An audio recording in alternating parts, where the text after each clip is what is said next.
ராகுல் காந்திக்கு சற்று ஏதோ மனோநிலை சரியில்லையோ என்ற அர்த்தம் கூட ஆக்கிரமித்து விட்டது. காரணம், அவர் ஏதோ பிதற்றுகிறார். ராகுல் காந்திக்கு இருக்கக்கூடிய நிலைமை சித்தராமையாவுக்கு தெரிகிறது. ராகுல் காந்திக்கு இருக்கக்கூடிய நிலைமை சசி தரூருக்கு தெரிகிறது. சரத்பவார் ஏன் அப்படி பேசுகிறார்? அவருடைய கட்சியை கண்டிப்பாக அவர் கூடிய விரைவில் அஜித் பவாருடன் சேர்ந்து கொண்டு நன்றாக விளக்கமாக செய்ய வேண்டும் என்று தான் அவர் நினைக்கிறார். ஆக மொத்தம் சரத்பவார் பேசுவதில் பல வர்ணனைகள் இருக்கின்றன. அதன் மூலமாக ஒன்று நிச்சயம், கண்டிப்பாக கூடிய விரைவில் யார் மாஸ்டர் மைண்ட் என்று தெரிந்து கொண்டு அவர் பக்கம் அடிப்பதற்கான தயார் நிலையில் இருக்கிறது என்ஐஏ. ஆக மொத்தம் என்ஐஏக்கு காஷ்மீர் முதல் கன்னியாகுமரி வரை இருக்கக்கூடிய செய்திகள், மத்திய உள்துறை அமைச்சகத்தில் இருக்கக்கூடிய செயலாளர் கோவிந்த் என்பவர் ஏற்கனவே Tamil Nadu director general chief secretary பேசிட்டாங்க. ஒரு பாகிஸ்தானோட தமிழ்நாட்டில் இருக்கக்கூடாது என்று சொல்லி 540% இருக்கான்னு சொல்றாங்க. அதுல 300 பேர் போயாச்சு. இன்னும் 250 பேர் வெளில வந்துருவாங்க சீக்கிரமே. டெல்லியில் மூக்குகளுக்கு ராகுல் காந்திக்கு என்று தான் காங்கிரஸ்காரர்களை பேசுகிறார்கள். இருப்பினும் சிவா யாருக்கு நேற்று முதலமைச்சர் மு.க. ஸ்டாலின் பட்டம் கொடுத்தாரோ, செங்கோல் கொடுத்தாரோ, அந்த அபிஷேக் மனு சிங்கிக்கு சாட்டை அடி கிடைத்திருக்கிறது, மூக்குடைப்பு கிடைத்திருக்கிறது. அதற்கு மு.க. ஸ்டாலின் என்ன பதில் சொல்ல இருக்கிறார்?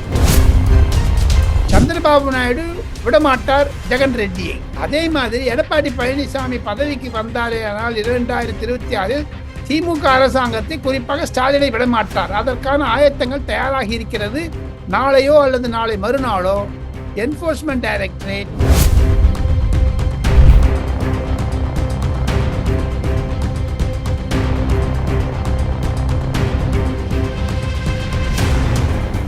ரியல் ஒன் நண்பர்கள் உறவுகளுக்கு வணக்கம். தொடர்ச்சியாக பல்வேறு முக்கியமான தகவல்களை நம்முடைய வாசகர்களுடன் பகிர்ந்து வரும் மூத்த பத்திரிகையாளர் டெல்லி ராஜகோபாலன் சார் அவர்கள் நம்முடைய இருக்கிறார்.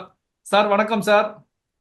நமஸ்காரம் பா. நமஸ்காரம் சார். இப்போ எதிர்கட்சிகள் எல்லாமே இந்த இந்தியாவுக்கு ஆதரவாக இருந்தாலும் மத்திய பாஜக அரசு மீது, மோடி அரசின் மீது விமர்சனங்களை முன்வைத்து வந்துகிட்டு இருக்கக்கூடிய சூழ்நிலையில தான் காங்கிரஸ் கட்சியை சேர்ந்த சசி தரூர் எம்பியை பொறுத்த வரைக்கும் இப்போ இந்தியாவில் இன்டெலிஜென்ஸ் தோல்வி அப்படின்னு எடுத்துக்கிட்டாலும் அதை தாண்டி நாம் ஒன்றிணைந்து செயல்பட வேண்டும்.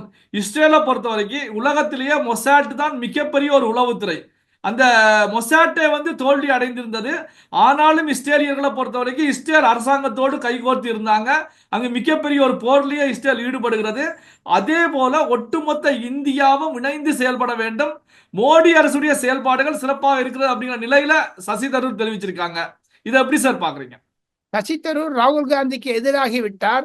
மல்லிகார்ஜுன கார்கேக்கு எதிராக போட்டியிட்ட அவர் காங்கிரஸில் இருந்து தனிப்பட்ட கருத்துக்களை சொல்லுகிறார். அது மாதிரி தானே சசி தரூருக்கு ஆப்போசிட்டாக மிஸ்டர் மணிசங்கரிடம் கருத்து தெரிவிக்கிறார் பாகிஸ்தானுக்கு ஆதரவாக. ஆக மொத்தம் ராகுல் காந்திக்கு சற்று ஏதோ மனோநிலை சரியில்லையோ என்ற அர்த்தம் கூட ஆக்கிரமித்து விட்டது. காரணம், அவர் ஏதோ பிதற்றுகிறார்.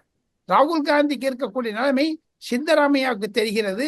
ராகுல் காந்திக்கு இருக்கக்கூடிய நிலைமை சசி தரூருக்கு தெரிகிறது. ராகுல் காந்தியுடைய பேச்சினால்தான் சித்தராமையா சரி உளறுகிறார், ராகுல் காந்தி பிதற்றுகிறார். ஆனால் சசி தரூர் இப்படி சொல்லுவது பாஜகவிற்கு காதில் ஒரு தேனாகத்தான் பாய்கிறது. சிவா, இந்திய கூட்டணியில இருக்கக்கூடிய தேசியவாத காங்கிரஸ் கட்சியுடைய தலைவர் சரத்பவார் அவர்கள் அமித்ஷா அவர்களுக்கும் ராஜ்நாத் சிங் அவர்களுக்கும் பாராட்டுக்களை தெரிவிச்சிருக்காங்க. அதாவது இந்த பகல்காம் விவகாரத்துல மத்திய அரசாங்கம் சிறப்பா செயல்படுது, தகவல்களை ஓப்பனாகவே இவங்க 2 பேரும் தெரிவிச்சாங்க. இவங்க அமித்ஷா அண்ட் ராஜ்நாத் சிங் அவர்களுடைய முதிர்ச்சியை இதுல காட்டுகிறது அப்படின்னு சொல்லி தெரிவிச்சிருக்காங்க. இதை எப்படி சார் பாக்குறீங்க? அவர் சரத்பவார் ஏற்கனவே ராணுவ அமைச்சராக இருந்திருக்கிறார். ராணுவ ரகசியங்கள் அவருக்கு தெரியும். இத்தனை முதிர்மை வயசிலும் சரத்பவாருக்கு மகாராஷ்டிரா தேர்தல் வர இருக்கிறது. கூடிய விரைவில் ஜூன் மாதத்தில் மகாராஷ்டிராவில் நகரசபை தேர்தல் வர இருக்கிறது. அதில் பாஜக அமோக வெற்றி பெறுவிடும் இந்த சண்டையை வைத்துக் கொண்டு. காரணம், இந்த சண்டையை வைத்துக் கொண்டு மேற்கு வங்காளம், பீகார், தமிழ்நாடு போன்ற சட்டசபை தேர்தல்களில் வெற்றி பெற வேண்டும் என்று நரேந்திர மோடியும் அமித்ஷாவும் ராஜ்நாத் சிங்கும் துடிக்கிறார்கள் என்று சரத்பவார் ஒரு கருத்து தெரிவித்திருந்தாலும் போக போக பார்த்தீங்கன்னா தான் உங்களுக்கு ஒண்ணு தெரியும், விஷயம் ஒண்ணு புரியும். அது என்ன விஷயம் கேட்டீங்கன்னா, சரத்பவார் ஏன் அப்படி பேசுகிறார்? அவருடைய கட்சியை கண்டிப்பாக அவர் கூடிய விரைவில் அஜித் பவாருடன் சேர்ந்து கொண்டு நன்றாக விளக்கமாக செய்ய வேண்டும் என்று தான் அவர் நினைக்கிறார். ஆக மொத்தம் சரத்பவார் பேசுவதில் பல வர்ணனைகள் இருக்கின்றன. அதன் மூலமாக ஒன்று நிச்சயம், சரத்பவார் பாஜக பக்கம் வந்து விட்டார். ராகுல் காந்திக்கு பெரிய மூக்குடைப்பு, இதில் இந்தி கூட்டணி உடைந்து விட்டது என்று தான் கருதுகிறார்கள். சார், இப்போ பாகிஸ்தானுடைய ஆதரவு பேச்சு, பாகிஸ்தானுக்கு ஆதரவாக பேசினார்கள் அப்படின்னு சொல்லி பல்வேறு மாநிலங்கள்ல இருந்து சுமார் 20 பேர் வரைக்கும் கைது செய்யப்பட்டதாக செய்திகள் வெளியாகிருக்கு. இதே போல இப்ப தமிழகம் உள்ளிட்ட பகுதிகளிலையும் கைதாவதற்கான வாய்ப்புகள் இருக்கிறதா சார்? கண்டிப்பாக இது ஒரு சட்ட பிரச்சனையாக ஆகிவிட்டாலும் சிவா, போக போக பாருங்க, கண்டிப்பாக இதில் ஒரு மாபெரும் திருப்பம் இருக்கும். தமிழக அரசாங்கம் மத்திய அரசாங்கத்திற்கு பாகிஸ்தான் விஷயத்தில் ஒத்துழைப்பு கொடுக்கிறது. அது ஓவர் ஸ்டே பண்ணியிருந்தாங்கன்னா பாகிஸ்தான்காரர்கள் அவர்களை கைது செய்யவும் முதலமைச்சர் உத்தரவிட்டு விட்டதாகத்தான் டெல்லியில் சொல்லுகிறார்கள். டைரக்டர் ஜெனரல் ஆஃப் போலீஸும் கைது செய்ய தயாராகி இருக்கிறார். இதிலிருந்து மு.க. ஸ்டாலின் இது ஒரு அயல்நாட்டு பிரச்சனையாக இருப்பதனால் அதில் மத்திய அரசாங்கம் போக்கைத்தான் ஆதரிப்போம், அதுதான் அண்ணாதுரை கலைஞர் எடுத்த முடிவு என்று மு.க. ஸ்டாலின் டி.ஆர். பாலு மூலமாக அமித்ஷாவிற்கு தெரிவித்து விட்டதாகத்தான் டெல்லியில் உலா வருகிறது செய்திகள்.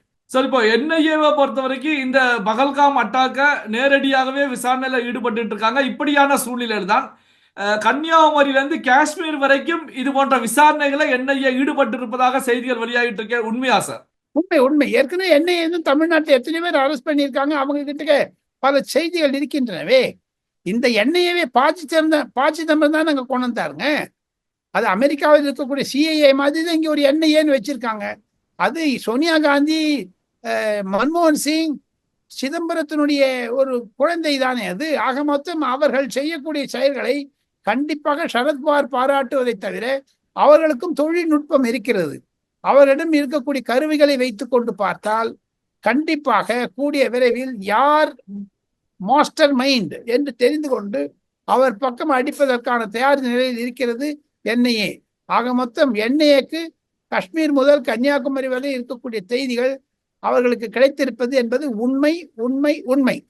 சார், இப்போ பாகிஸ்தானியர்கள் இந்தியாவை விட்டு வெளியேற வேண்டும் அப்படிங்கிற கெடு மத்திய உள்துறை அமைச்சகம் அமித்ஷா அவர்கள் தெரிவிச்சிருந்தாங்க. இப்படியான சூழ்நிலை தான் இந்தியாவுடைய தலைநகர் டெல்லியில சுமார் 5000 வரைக்கும் பாகிஸ்தானியர்கள் இருக்கிறார்கள் அப்படிங்கிற உளவுத்துறை ரிப்போர்ட் வெளியாகி இருப்பதாக ஒரு செய்தி வெளியாகிருக்கு. இதே போலதான் தமிழ்நாட்டை பொறுத்த வரைக்கும் 500 பாகிஸ்தானியர்கள் இருப்பதாக செய்திகள் வெளியாகிருக்கு.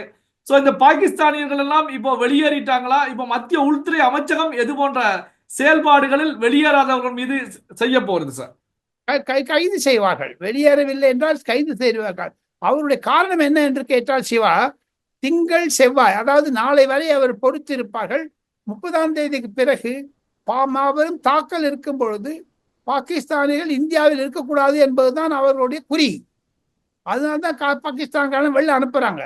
அவர்கள் இருந்தால் உக்ரவாதிகள், தீவிரவாதிகள், இங்கு பாகிஸ்தான்காரர்கள் மீண்டும் இந்தியாவில் சட்ட ஒழுங்கை சீர்குலைக்க வைப்பார்கள் என்ற ஒரு அச்சம் அமித்ஷா மனதில் இருக்கு. அதுக்காக தானே மு.க. ஸ்டாலின் அமித்ஷா பேசிவிட்டார். மத்திய உள்துறை அமைச்சர் அமைச்சகத்தில் இருக்கக்கூடிய செயலாளர் கோவிந்த் என்பவர் ஏற்கனவே Tamil Nadu director general chief secretary பேசிட்டாங்க. ஒரு பாகிஸ்தான் கூட தமிழ்நாட்டில் இருக்கக்கூடாது என்று சொல்லி 540 பர்சன்ட் இருக்கான்னு சொல்றாங்க. அதுல 300 பேர் போயாச்சு. இன்னும் 240 பேர் வெளில வந்துருவாங்க சீக்கிரமே. சார், சுப்ரீம் கோர்ட்டை பொறுத்த வரைக்கும் காங்கிரஸ் உடைய ராகுல் காந்தி மீது மிகப்பெரிய ஒரு குற்றம் வச்சிருக்காங்க. அதாவது பாரத் ஜாடோ யாத்திரையில ராகுல் காந்தி பேசிய விவகாரம், வீர சாவர்கரை பற்றி பேசியது வரலாறு தெரியாமல் பேசக்கூடாது. இது போன்று வரலாறு தெரியாமல் ஒரு சுதந்திர போராட்ட தியாகியை விமர்சிப்பது, இது போன்று எதிர்காலத்துல நீங்க செயல்பட்டீங்க அப்படின்னா தாமாக முன்வந்து நீதிமன்றம் நடவடிக்கை எடுக்கும் அப்படின்னு தெரிவிச்சிருக்காங்க. இதை எப்படி சார் பாக்குறீங்க? டெல்லியில எப்படி சார் இருக்கு இது? டெல்லியில் மூக்குழப்பு ராகுல் காந்திக்கு என்று தான் காங்கிரஸ்காரர்களை பேசுகிறார்கள். இருப்பினும் சிவா, இந்த கேஸ் அலகாபாத்ல வந்த கேஸுங்க. அவர்கள் நீதிமன்றம் நிறுத்தி வைக்க வேண்டும் என்று சொல்லி இருக்கிறார்கள். அதற்கு எதிர்த்துதான் சீஃப் ஜஸ்டிஸ் ஆஃப் இந்தியா இந்த மாதிரி கருத்தை தெரிவித்திருக்கிறார். அவர்களுக்கு கொடுத்த கருத்து என்பது சுதந்திர போராளிகளை வாய்க்கு வந்தபடி பேசாதீங்க, டோன்ட் டாக் இர்ரெஸ்பான்சிபிலின்னு சொல்லியிருக்காங்க அந்த வார்த்தை. ஆக மொத்தம் அபிஷேக் மனு சிங்கி யாருக்கு நேற்று முதலமைச்சர் மு.க. ஸ்டாலின் பட்டம் கொடுத்தாரோ, செங்கோல் கொடுத்தாரோ, அந்த அபிஷேக் மனு சிங்கிக்கு சாட்டை அடி கிடைத்திருக்கிறது, மூக்குடைப்பு கிடைத்திருக்கிறது. அதற்கு மு.க. ஸ்டாலின் என்ன பதில் சொல்ல இருக்கிறார்? ராகுல் காந்திக்கு மாபெரும் இழப்பு இதனால். காரணம், ராகுல் காந்தி மீது வாய் பூட்டி விட்டார்கள் சுப்ரீம் கோர்ட்.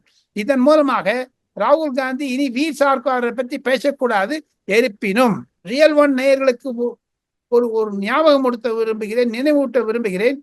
கடந்த 3 மாதங்களாக ராகுல் காந்தி ஏன் அம்பானியை பற்றி பேசாதிருக்கிறார், அதானியை பற்றி பேசாதிருக்கிறார்? காரணம், பணம் வந்துச்சுன்னு சொல்றாங்க. டப்பு வச்சிந்தி, அக்கட பாக டப்பு வச்சிந்தி, பினிஷ்ட். இப்போ வீர் சார்காரை பற்றி சொல்லிட்டாங்க. என்ன அர்த்தம்?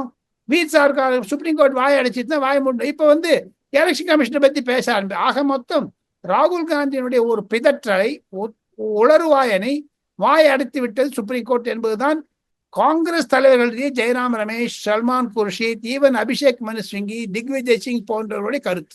சார், இப்போ ஆந்திராவை பொறுத்த வரைக்கும் 2019, 2024 ஆட்சி காலகட்டத்தில் ஜெகன்மோகன் ரெட்டியுடைய ஆட்சி காலத்துல அங்கு மதுபான முறைகேடுகள் நடைபெற்றது. சுமார் 3200 கோடிக்கு அங்கு முறைகேடுகள், மோசடி நடைபெற்றது அப்படிங்கிற நிலையில தான் ஆந்திர பிரதேசத்துடைய முன்னாள் முதலமைச்சர் ஜெகன்மோகன் ரெட்டியை விசாரிப்பதற்கு காவல்துறை தயார் நிலையில் இருப்பதாக செய்திகள் வெளியாயிட்டு இருக்கு. இதை எப்படி சார் பாக்குறீங்க? இது ஒரு திராவிட முன்னேற்ற கழகத்திற்கு ஒரு முன்னோடி. திராவிட முன்னேற்ற கழகத்தினுடைய குளறுபடிகள் அண்டை மாநிலமான தெலுங்கானா, அண்டை மாநிலமான ஆந்திரா, டெல்லி போன்ற இடங்களில் ஏன் சாராய விற்பனையில் ஊழல் என்று சொல்லுகிறார்களே, அதைத்தான் அமித்ஷா சுட்டி காண்பித்தார் எடப்பாடி பழனிசாமியுடன் நிருபர்கள் கூட்டத்தில் சென்னை வந்திருந்த பொழுது. அதன் மூலம் ஒன்று தெரிகிறது, சந்திரபாபு நாயுடு விடமாட்டார் ஜெகன் ரெட்டியை. அதே மாதிரி எடப்பாடி பழனிசாமி பதவிக்கு வந்தாரே ஆனால் 2026 திமுக அரசாங்கத்தை, குறிப்பாக ஸ்டாலினை விடமாட்டார். அதற்கான ஆயத்தங்கள் தயாராகி இருக்கிறது. நாளையோ அல்லது நாளை மறுநாளோ என்போர்ஸ்மெண்ட் டைரக்டரேட் டாஸ்மார்க் உடைய மேனேஜிங் டைரக்டரை கைது செய்யலாம் என்ற செய்திகள் டெல்லியில் உலாவுகின்றன. பல்வேறு முக்கியமான தகவல்களை நம்முடைய உறவுகள், நண்பர்களுடன் பகிர்ந்து கொண்டதற்கு நன்றி சார். தேங்க்யூ.